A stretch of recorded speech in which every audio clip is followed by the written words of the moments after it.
സഹോദര സ്നേഹത്തിന് രാമായണത്തിനപ്പുറത്ത് മറ്റൊന്ന് പറയാനുണ്ടാകും എന്നെനിക്ക് തോന്നുന്നില്ല. രാമായണത്തിലെ സഹോദര സ്നേഹം സമാനതകളില്ലാത്തതാണ്. മനുഷ്യർ മാത്രമല്ല, പക്ഷിമൃഗാദികളുടെയും സഹോദര സ്നേഹത്തിൻ്റെ കഥ രാമായണ കഥയെ ഏറ്റവും ഉയർന്ന തലത്തിലേക്ക് വലിയ രീതിയിലേക്ക് ഉയർത്തിക്കൊണ്ടുപോകും. രാമലക്ഷ്മണന്മാരുടെ കഥ എത്രമാത്രം ശക്തമാണ്. ശ്രീരാമചന്ദ്രൻ 14 വർഷക്കാലത്തെ വനവാസത്തിൽ വിധിക്കപ്പെട്ടു പോകുമ്പോൾ ജ്യേഷ്ഠൻ പോയാൽ സുഖമായി അനിയന് എല്ലാ തരത്തിലുള്ള സൗകര്യങ്ങളോടും കൂടി വളരെയധികം സുഖകരമായി വാഴാൻ കഴിയുന്ന കാലഘട്ടമാണ്. എന്നാൽ ജ്യേഷ്ഠന്റെ നിഴൽ പോലെ അദ്ദേഹത്തെ അനുധാപനം ചെയ്യുന്ന ശ്രീ ലക്ഷ്മണസ്വാമി ലോകത്ത് ഏറ്റവും അധികം സഹോദര സ്നേഹത്തിന് നമുക്ക് പറയാൻ കഴിയുന്ന മാതൃകയാണ് ലക്ഷ്മണസ്വാമി. ഒരിക്കൽ പോലും തനിക്ക് കാട്ടിലേക്ക് പോകേണ്ടതായി യാതൊരു ആവശ്യവും. എന്നാൽ തൻ്റെ ജ്യേഷ്ഠനെ, സ്വന്തം സഹോദരനെ ഭൃത്യനെ പോലെ കൂടെ നടന്ന് സംരക്ഷിക്കുവാനും അദ്ദേഹത്തിൻ്റെ എല്ലാ കാര്യങ്ങളും നോക്കിയെടുക്കുവാനുമായി അദ്ദേഹം സർവം ത്യജിച്ച് തൻ്റെ കൊട്ടാരവും വീടും സഹധർമ്മിണിയെയും എല്ലാം വെടിഞ്ഞ് പോകുന്ന ആ ഒരു കാഴ്ച രാമായണത്തിൽ എത്ര ശക്തമാണ്. നമുക്ക് ഇന്നത്തെ കാലഘട്ടത്തിലെ ജീവിതവുമായി കൂട്ടി വായിക്കുമ്പോൾ ചെറിയ സാമ്പത്തിക ഇടപാടുകളുടെയോ 2-3 സെന്റ് വസ്തുക്കളുടെയോ ഒക്കെ പേരിൽ സഹോദരങ്ങളും സഹോദരിമാരും ഒക്കെ തമ്മിൽ കലഹിക്കുകയും ഒരുപക്ഷെ ജീവൻ പോലും വെടിയുകയും ജീവിതാവസാനം വരെ പരസ്പരം ഇടപെടാതിരിക്കുകയും ഒക്കെ ചെയ്യുന്ന ഒരു ലോകത്ത് സ്വന്തം സഹോദരനോടൊപ്പം ത്യാഗപൂർണമായി പ്രവർത്തിക്കാൻ മുന്നോട്ട് പോകുന്ന ലക്ഷ്മണസ്വാമി, ശ്രീരാമചന്ദ്രന്റെ കാട്ടിലേക്കുള്ള പലായനത്തിന് ശേഷം തനിക്ക് സ്വർഗം പോലെ കിട്ടുന്ന രാഷ്ട്രത്തെ ഏത് രീതിയിൽ വേണം ഭരിക്കുവാൻ ഭരതന് കഴിയുമായിരുന്നു.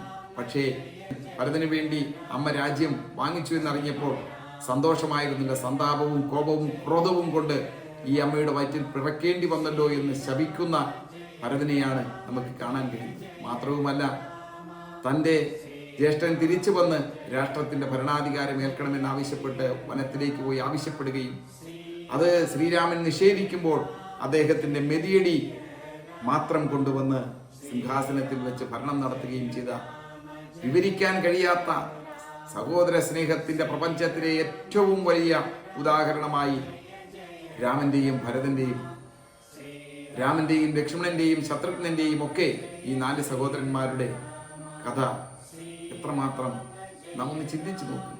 ഇന്നത്തെ നമ്മളുടെ ആനുകാലിക കാലഘട്ടത്തിലെ ജീവിതവുമായി നാം ഇതിനെ താരതമ്യം ചെയ്യും.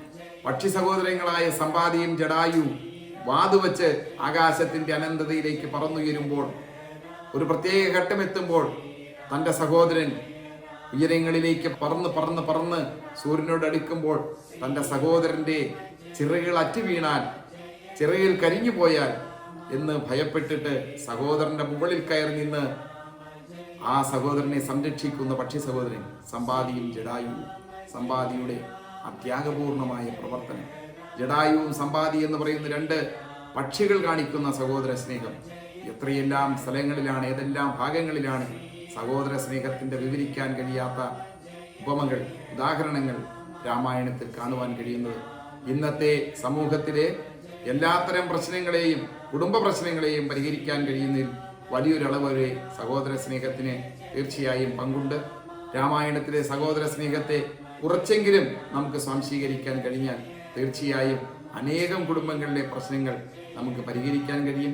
വീണ്ടും വിചാരത്തോടും സ്വന്തം സഹോദരൻ സ്വന്തം അമ്മയുടെ ഉദരത്തിൽ, ഒരേ ഉദരത്തിൽ ജനിച്ചവർ എന്ന ആ വിശ്വാസത്തോടു കൂടി പ്രവർത്തിക്കാൻ കഴിഞ്ഞാൽ പല കാര്യങ്ങളിലും നമുക്ക് നന്മയുണ്ടാകുവാൻ കഴിയുന്നതാണ്. ആ സഹോദര സ്നേഹത്തിന് വേണ്ടി, ആ സഹോദര സ്നേഹം നമ്മുടെ പുതുതലമുറയിലെ ആളുകൾക്ക് ഏറ്റെടുക്കാൻ കഴിയട്ടെ. രാമായണത്തിലെ ധന്യമായ ഈ ഒരു സന്ദേശം ഏറ്റവും ഫലപ്രദമായി നമ്മുടെ ജീവിതത്തിൽ ഗുണപ്രദമായി മാറട്ടെ. നന്ദി, നമസ്കാരം.